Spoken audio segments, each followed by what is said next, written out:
All right, so the recording will be starting shortly. And thanks again, everybody who made time to join us today in our session for demystifying what Google Workspace is and what the changes from G Suite to Google Workspace are. To review and overview the agenda here, we will have an introduction to Google Workspace and introducing the 3 new changes, the new integrated experience with new branding and the new SKUs. We will explain the new offerings and what it means to you as an existing customers. We will also explain next steps and the migration timeline, a demonstration of some of the more advanced Google Workspace features like Google Vault and DLP. And we will be having that demonstration done by Evan Schmidt, who is our solutions engineer here at Dido. And we will have plenty of time at Q&A. I'd also like to introduce Devin Anthony, who is our Googler in our meeting today, who will also be presenting and overviewing the features for Google Workspace. So thank you, Devin and Evan, for joining us here today. We really appreciate your time. Just before we begin, a couple of housekeeping rules to make sure that we keep to time and address all of your questions.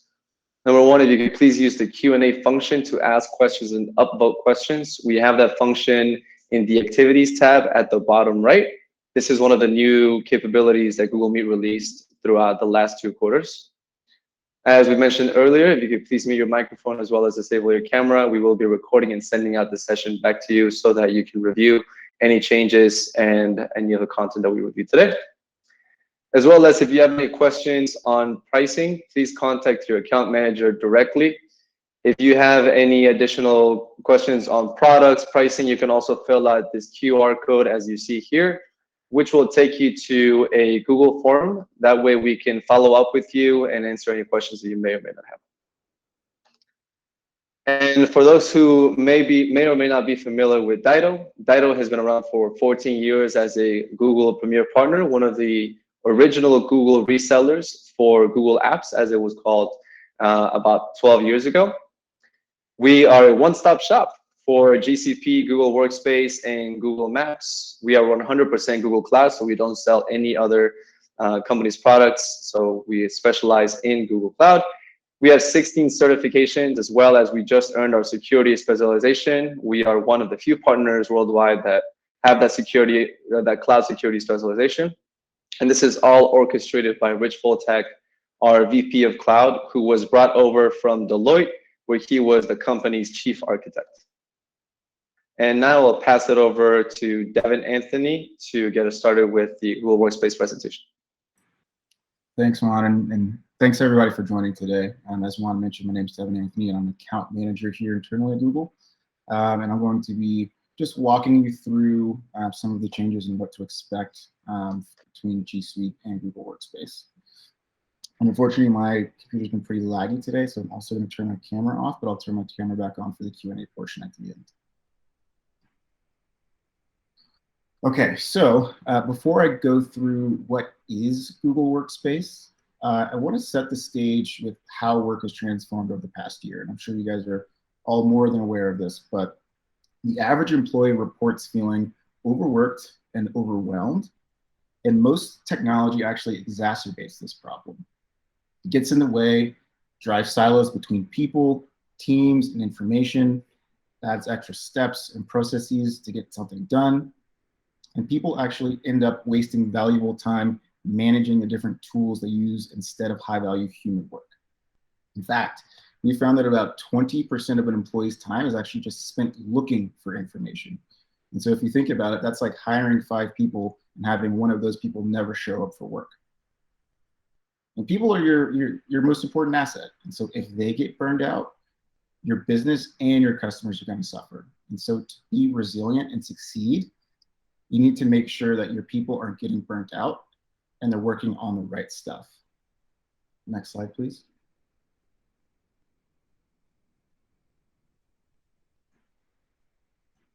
So what is Google Workspace? For more than a decade, we've been building products to help people transform the way they work. First, if you've been with us for a while, you'll know that it was called Google Apps for Work. And then we made the transition to G Suite. And now we're transitioning to Google Workspace. Now, work itself is also transforming in unprecedented ways. For many of us, work isn't actually a physical place that we go to. And the interactions that used to take place in person are rapidly being digitized. Amidst this transformation, time is more fragmented, split between work and personal responsibilities, and human connections are more difficult than ever to establish and maintain. These are unique challenges, but they also represent significant opportunity to help people succeed in highly distributed and increasingly digitized world. With the right solution in place, people are able to collaborate more easily, spend time on what matters most, and foster human connections no matter where they are. Google Workspace is a reflection of the times we're in and the future we're moving towards, and aims to bring all of your core tools into one unified space. So we're working in a less tabular fashion and in a more synergistic fashion and productive fashion. Next slide, please.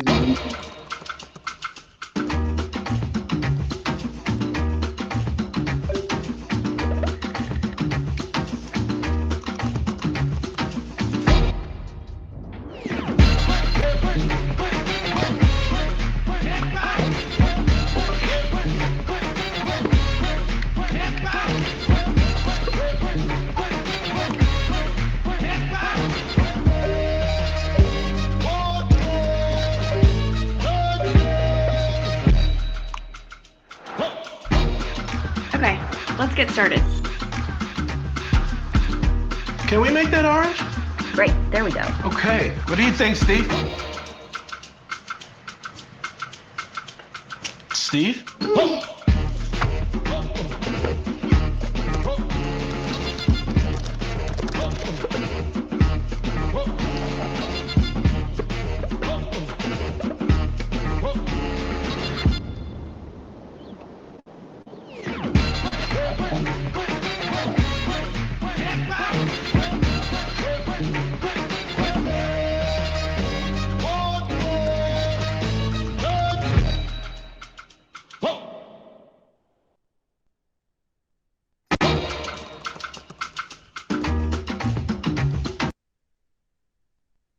All right, thank you for that.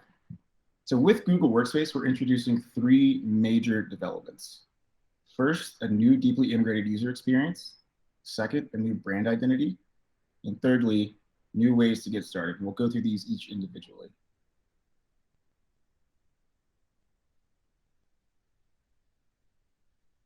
Next slide, please. Thank you.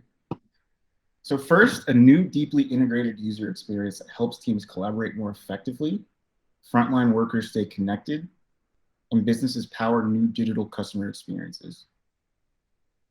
Last year, we announced a better work from home, one that thoughtfully brings together core tools for communication and collaboration like chat, email, voice, and video, content management, and collaboration into a single unified experience to ensure that employees have access to everything they need in one place. This integrated experience is now generally available for all paying customers of Google Workspace. Google Workspace is designed to be and actually functions in a way that is truly helpful.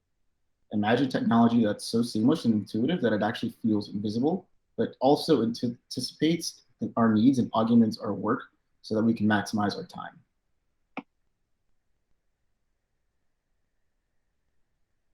Secondly, a new brand identity that reflects our ambitious product vision and the way products work together.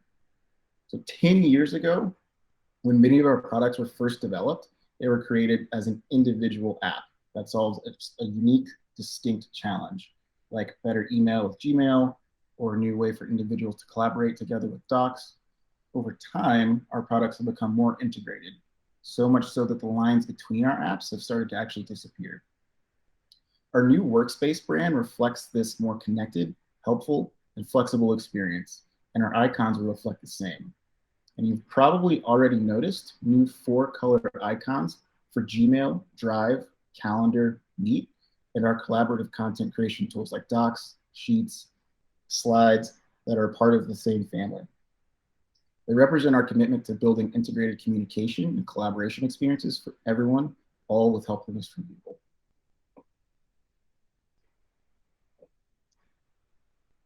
And thirdly, new ways to get started. With solutions tailored to unique needs, of our broad range of customers.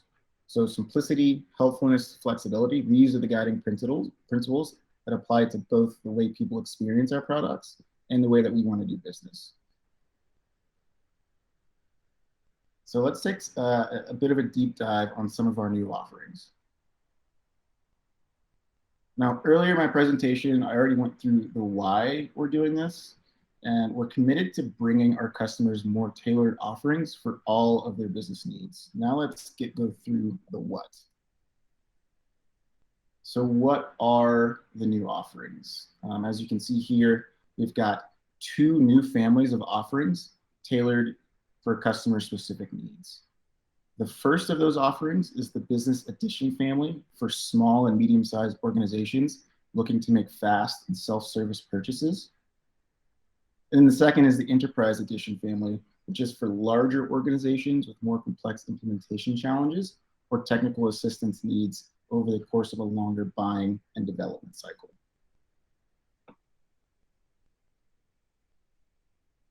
So if we break down the Google Workspace Business family, we have Business Starter, which is the easiest way for SMBs to start with access to Gmail, Calendar, Editors, Meet, and Chat.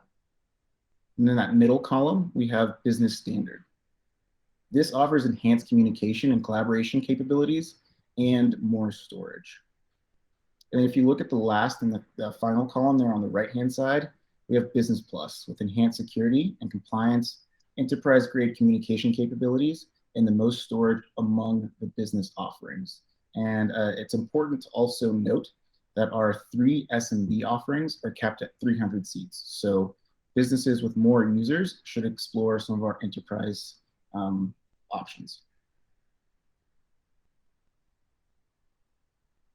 Now let's take a look at the Google Workspace Enterprise family. We have both Enterprise Standard and Enterprise Plus. And these are for businesses that need to power their teams to work effectively from anywhere, since now most of us are still distributed, and this is sort of becoming our new reality. It's also for those that have large frontline workers where teams are in the field and relying on mobile and already using some of our tools. And then lastly, this is for customers that are needing to completely redesign their own customer experiences. So next, I think we have another video, and let's take a look at how all of this comes together in a single home for work that helps teams get work done.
All right, thanks, Juan. So now let's talk about how this is going to affect you. The productivity apps that you know and love in G Suite aren't going away. So Gmail, Calendar, Drive, Docs, Sheets, Slides, Meet, and Chat, and all of the others will continue to be in the foundation of Google Workspace of that experience. And in the future, we'll continue to evolve our products to be more flexible, more helpful, and simpler. As an existing G Suite basic business or enterprise customer, you can rest assured that we'll give you the time and support needed to transition to one of these new offerings.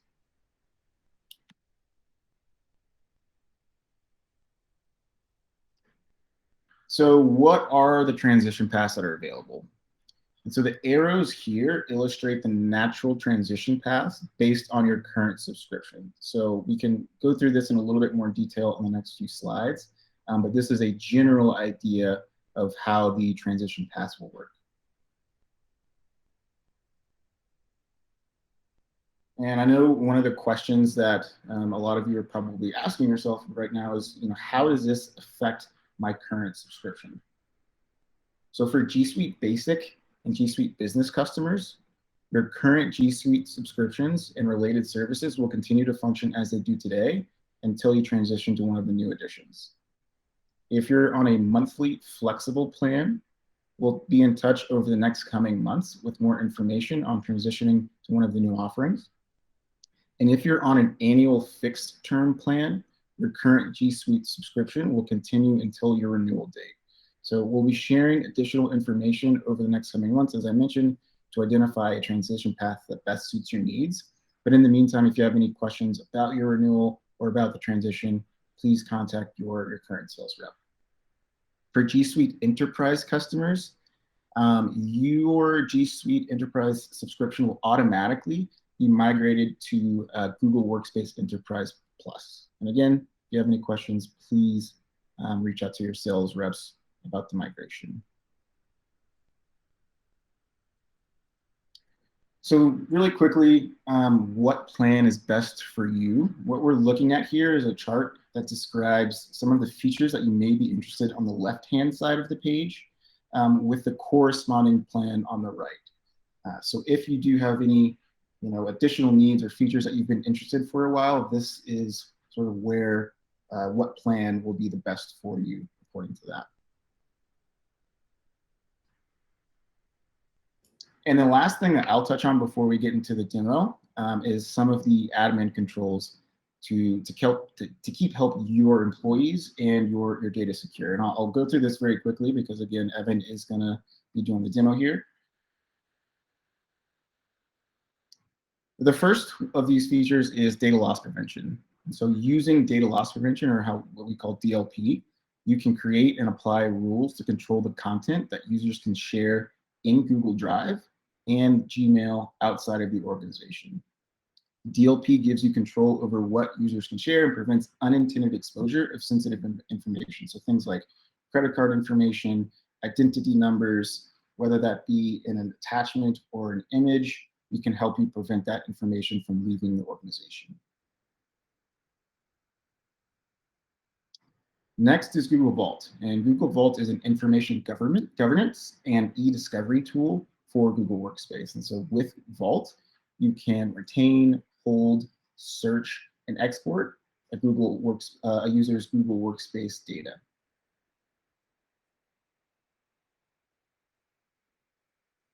The next, and probably one of the coolest features on the enterprise level plans in terms of security, is the Security Center. And it provides an advanced security information and analytics and added visibility and control into security issues affecting your domain. And it's comprised of three main components. It's the security dashboard reports, security health page, and investigation tool. And I'll really quickly touch on each of these. So security dashboards. With the security dashboard, you can see an overview of data from several different security center reports. So it's nicely aggregated for you all in one easy to read dashboard. Next is the security health page. So this enables you to actually monitor the configuration of your admin console settings from one location. So for example, you could check the status of settings like automatic email forwarding, device encryption, drive sharing settings, and much more. And then the last part of the Security Center is the investigation tool. And you can use the security investigation tool to identify, triage, and take action on security and privacy issues within your domain.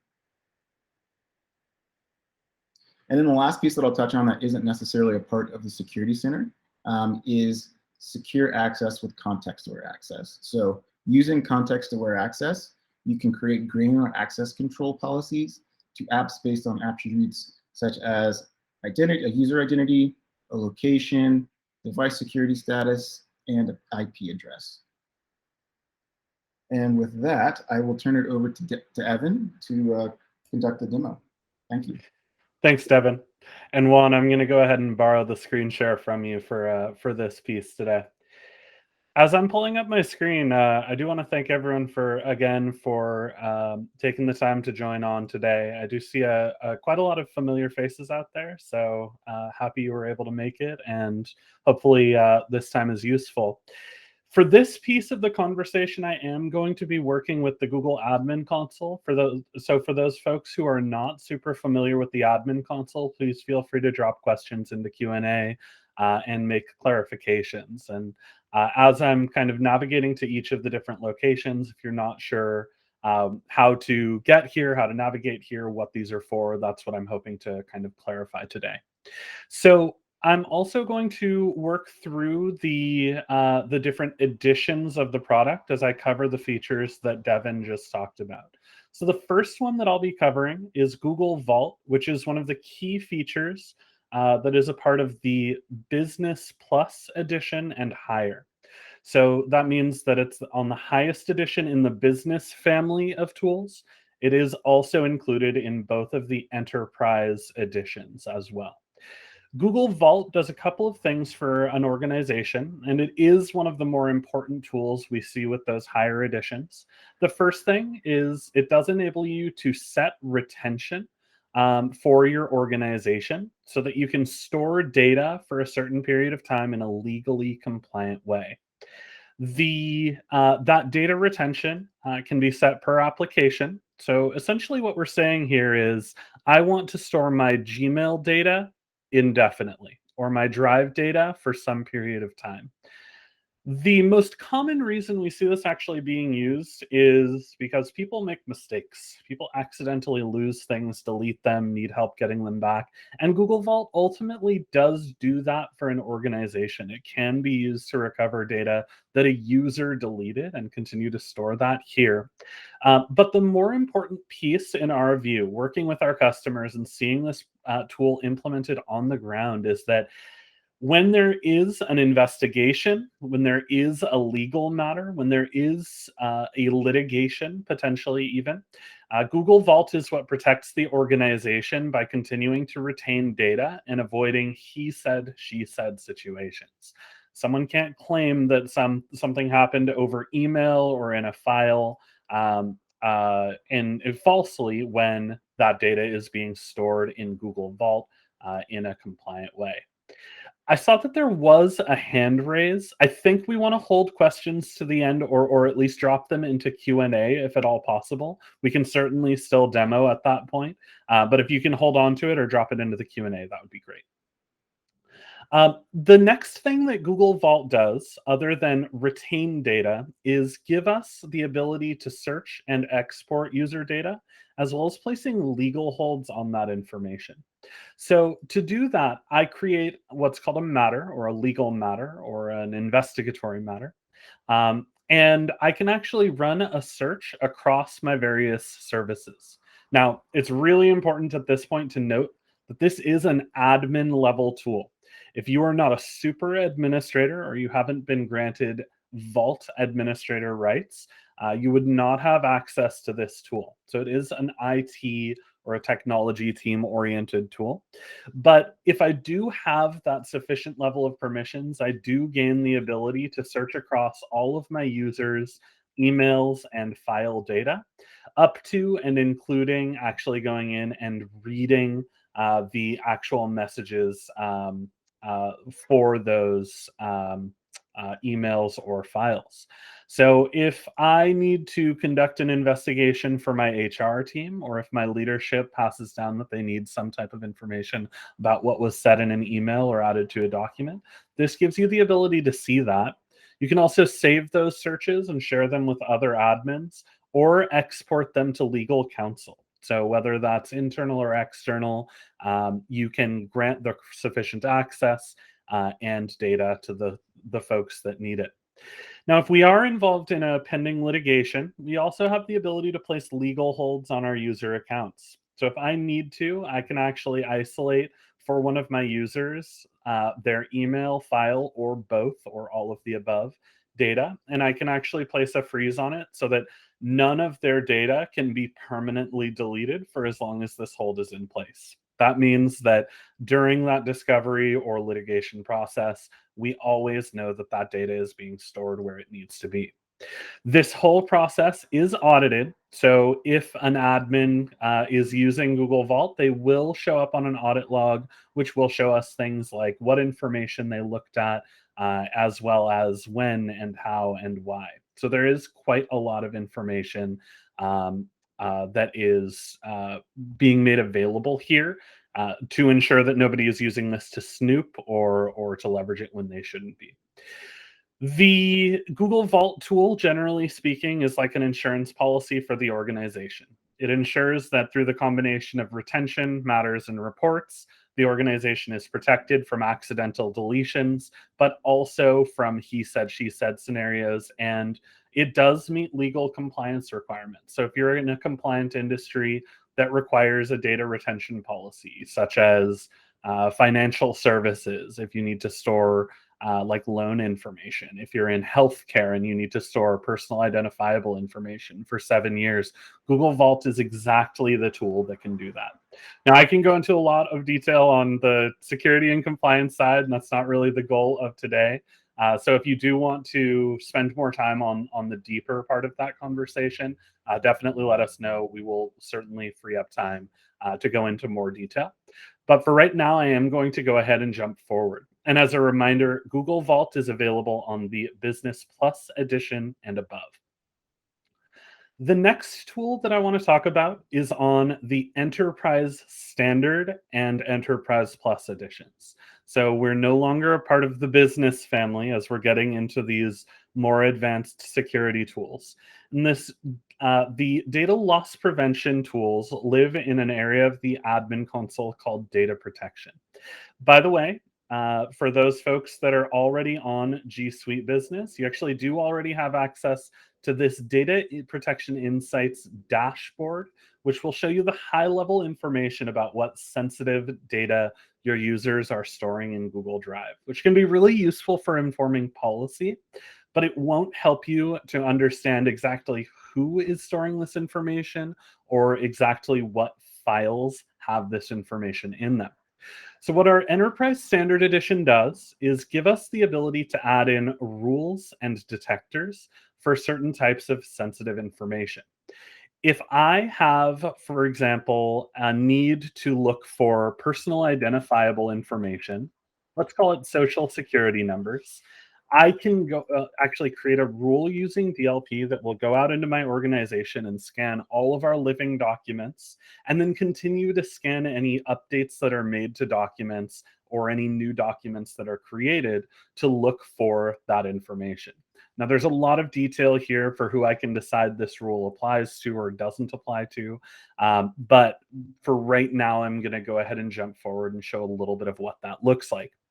So when I'm creating a rule, I'm actually going out and scanning Google Drive for, and we have many types of information that we can look for. I think there's 40 or 50 different types of sensitive data, everything ranging from financial information to personal identifiables, other types of contextual information, and many different national ID numbers. In this case, being kind of US focused for the current conversation, again, I'm going to use social security numbers for my example. Just as an FYI, this tool goes out and scans all of the Google documents as well as the Microsoft Office documents. So if this information lives in PowerPoint, Excel, or Word, we'll still find it. It also does search images, PDFs, and it does do optical character recognition. Google's OCR is about 99% effective or higher. So it's actually quite good at finding things like I've seen a picture of a credit card that was taken with a phone get caught with this or trigger these rules, or a document that a picture or a scan was taken before it was uploaded to Google Drive. So it really is quite effective at going out and looking for sensitive information. Once we have an idea for what types of sensitive information that we want to look for, we can go ahead and create some sort of action around that. And the most common thing that we advise our clients to do is to at least warn your users when they're going to share a Google Drive document that contains sensitive information. Now, if you have sterner requirements, if you need to ensure that your users are not sharing sensitive data like bank account numbers, ensuring that HR or payroll is not sharing those types of information. Another one would be like a list of company social security numbers. You actually can perform tighter boundaries, like setting that information to read only or blocking that external sharing altogether. But very importantly, this is going to enable us to alert based on the types of information that our users are storing in Google Drive. That means that once I've created a DLP rule and I've started scanning for this information, I have the ability to then go out to our alert center and see exactly which documents and information are being triggered. That means that I can see exactly who the user was, what type of information they shared, any other related events that have occurred, and I can get to the bottom of exactly who is sharing what types of information. That means that security is a collaborative effort. I can actually work with my users to understand whether their need is a valid need for a business justification for sharing this information, or if they simply made a mistake, which is really commonly going to be the case for these types of sensitive data situations. The DLP capabilities do also extend to Gmail. I'm not going to spend a ton of time showing the nuanced differences between how Gmail handles this and how Google Drive does. But suffice to say, for any of those filters that we can set in Google Drive, we can set the same thing in Gmail. And email is really important because it's a little bit different than file sharing in certain key ways. The number one difference is that with file sharing, it's persistent. We can revoke our file shares later, which is why it's so important that we have the insights into, okay, what types of sensitive information are out there and who is sharing those types of information. We actually get more control with file sharing since it is in, since we do retain governance, since we can revoke it later. With email, it's a more transactional experience. When you send someone an email, you are giving them the information in that email. So to help address this, Google has added a capability called confidential mode. Confidential mode essentially is the ability to set an email to read only. And again, I'm not going to go into a tremendous level of detail on exactly how confidential mode ends up working. It is a smooth experience. The recipients don't need to log in to see information. But confidential mode will guarantee that your data stays encrypted, ensure that you can revoke an email after it's already been sent, and prevent the recipient from copying, downloading, printing, or forwarding any of the information in the email. So one of the most common strategies that we see for data protection in Gmail that's slightly different than Google Drive is saying, okay, well, we will allow our users to send certain types of sensitive data over email. They may need to perform some role or job function, but at least we're going to protect that information when it goes out. And since for our users, enabling confidential mode is as simple as clicking on the lock and timer at the bottom of their email and clicking save. There is some change management that needs to occur there to instruct them on exactly how to go about that and why. But with a simple training for the users that this is relevant to, we've seen a lot of success in deploying this strategy and ensuring that sensitive data is not being leaked outside of the organization. I'm going to go ahead and jump forward here. Data loss prevention, data protection, data privacy, these are really important topics, and we could go into a lot more detail about specific industries and job functions and businesses about how these rules are typically deployed. So definitely, if there are questions or any need to follow up, please let us know. The next one I want to talk about is also at the Workspace Enterprise Standard Edition. So that means that this is available on both standard and plus editions. And this is the set of rules and functions called ContextAware Access. That's a very vague name for what is actually a pretty simple set of rules. It's essentially saying, well, our users want to be able to work from a lot of devices, but we don't necessarily want to manage those devices, but we need to make sure that they have security enabled on them. So what context-aware access does is shift the traditional model of endpoint management from using an installed certificate or software to control the device, which users are generally pretty uncomfortable with having their personal device being controlled. And it shifts that to say, okay, well, you can maybe use your own personal device as long as you meet our requirements, and then we can use this to lay out what those requirements might be. So one of the most common ones that we see is geographic origin or IP range. That means that we can say, these are our approved regions, or if we have a group of users that should only be logging in through a VPN or from a specific office, we can set those parameters. We can also look at the device security itself. So we can look for things like, is the device encrypted? Is there a screen lock enabled? We can also set different rules for company-owned devices versus BYOD devices. And I'm not a huge fan personally of admin approvals, but if you really want an admin to look at each device before it connects to any of your data and validate that it is an employee's device, you actually can set that rule here as well. The reason I'm not a fan is that that's just very manual, but it works very well for some of the organizations that I support. The next thing that you can look at is the device operating system. So we can look at Windows, Mac, iOS, Android. We can even look at Linux and Chrome. And we can say, okay, well, you need to keep your operating system up to date. That's one of the most important security measures that you can be taking for your users. And we think that if we can set the right combination of requirements for our users, before they access their data in Gmail and in Drive, we can enable them to bring their own devices to work, at least for some of our applications. Usually for calendar, it's okay. For some organizations, Gmail is okay. For some organizations, Drive is okay.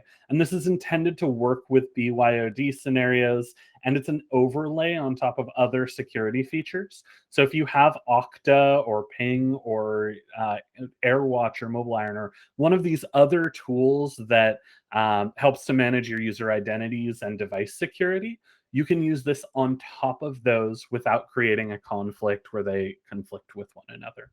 So hopefully we can create a solution that enables our workers to work from the devices that they want to work from, not just the devices that we hand them. And it does it in a way that is not invasive, but still maintains the security requirements that we need for our organization. That was context-aware access, which again is part of the Enterprise Standard and Plus editions. I'm now going to go ahead and jump into the Enterprise Security Center, which is an Enterprise Plus level of features. So we are now at the highest edition of Google Workspace. At the Enterprise Plus, you gain access to several key features, including the dashboard that we're looking at now, as well as an investigation tool. And I'll show what each of these tools are effective for. Very commonly, this security dashboard is used for security operations centers. So if any of the folks out there have heard of SOC requirements, that's really what these tools are intended to help to address. We can use this to analyze our external file sharing, to look at what documents are being shared or viewed outside of the organization. And we can drill down into these reports to get exact file names and usernames as we're working on these documents. We can look at things like, what are our DLP incidents, and drill down into which rules are being triggered. We can look at security events like spoofing and user reporting of spam and phishing. We can also drill down into spam filters, phishing, malware, suspicious attachments, and many different security events like compromised or suspicious device activities. and what types of third-party applications our users might be leveraging with their Google Workspace. Users, if you haven't turned this down, users can authorize OAuth access to third-party applications for their data. And this gives you the ability to look into, okay, well, what applications are they using and what data are they accessing within their various applications. There's quite a lot that this dashboard can look into, and it does give you the ability to drill down, get details, and launch investigations, which I would like to show now. So the next tool, and this is probably the biggest day-to-day change for an admin operating in Google Workspace compared to the lower editions. But the next tool I'd like to look at is the investigation tool. This tool essentially enables you to look through the various log events across your Google Workspace environment, whether it's devices, Gmail, Drive, chat, really all of the core applications here, and then be able to actually triage security incidents that might be occurring there. Now, similar to Google Vault, the investigation tool actually does give you the ability to read an email potentially that one of your users has received. Separately or differently than Google Vault, this is meant to be an administrator tool rather than a legal and compliance tool. So in the case where an admin needs to go look at the contents of an email, this investigation tool is the one that typically makes the most sense. And once an admin reads or investigates an email incident, it also gives them the ability to actually take actions. This is where it's very different than Google Vault. In the investigation tool, an admin can mark a message as spam, delete the message, or restore a deleted message directly to a user's mailbox. So whereas with that earlier Vault tool that we talked to, I would maybe need to export data and then re-add it to my user account, the investigation tool lets us actually go in and take action on behalf of our user.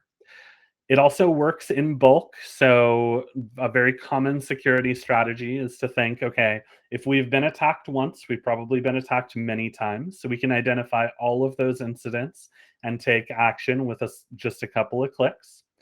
We can do that with 1 or 100 or 1,000,000 emails that meet the criteria that we're looking for. The most common reason this is used is to help users to handle spam and phishing, but we've also seen cases where our customers needed to retract an email that was sent in error to some of their employees, and to do it quickly if that email came from leadership or from HR and was of sensitive nature. On the Gmail side, it also enables you to create rules where you can handle future incoming emails automatically. So you can say, well, we've found a certain type of malicious attack. We have handled the initial incident, correlated our search to all other similar incidents and handled them as well. Now we'll create a rule to handle all of the future incidents. Over on the Google Drive side, it does work a little bit differently. We can't yet, or we can't actually read the user files on the Drive side with the investigation tool, but vitally, we can audit the permissions of one or many files. So if you have a finance team out there that needs to be able to generate an access control list on a shared drive or a document or a series of documents, this is the exact tool that makes it very simple to be able to do that. Again, you can do one at a time or many or all of a certain area of your drive at once. And that does also give you the ability to use actions. So we can, for example, audit and then change the file permissions for a document, set a file to read only, remove permissions, or add additional folks to access a document that do not currently have access to it. This is, again, falls under the line of that kind of security operations center mentality of being able to say, okay, if I need to generate a report of exactly who has access to what, this is the tool that enables an organization to do that. Very commonly, we'll also see this being used in situations where ownership of a file or a group of file needs to be changed. And there are many other things that can be done with this as well. The last thing, wrapping up the Enterprise Security Center, which again is an Enterprise Plus feature. This again is the tool that is the most different for admins from the lower editions. This is the one that adds quite a lot of functionality that we see admins taking advantage of day to day. And now jumping forward to one tool which we haven't mentioned so far in detail, I would like to talk briefly about how user activity is reported at the various editions of Google Workspace. Now, for some of the smaller organizations out there, you may not have a huge amount of interest in being able to look at your user adoption, what tools they might be leveraging, how frequently they're logging in and leveraging those tools. But our Enterprise Edition actually does add in a capability to look at those certain types of kind of adoption level information for users. This starts with what we call a Work Insights dashboard, which shows us adoption, work patterns, and collaboration habits of your organization. It will show us the active user counts for the various apps, as well as adoption metrics. And vitally, it will show you when people are using Microsoft documents. So there is quite a lot of information that you can get here about how your users leverage the platform. But if you ever had any reporting needs that extended kind of beyond what was built into the native Google Admin Console, or if you ever wanted to find out more, the Enterprise Edition does also give you the ability to export your logs and generate dashboards that can report on things like how many hours are our users saving using video conferencing versus traveling, or what is our return on investment for using the various Google applications versus previous ones that we might have leveraged. That is using an integration with Google's cloud platform, a product called BigQuery. And while it is not tremendously difficult to get started, it is the kind of thing that if you are interested in, you should leverage us to get a leg up and to get that process started. That's really going to do it for a lot of the key features of the enterprise or of the business.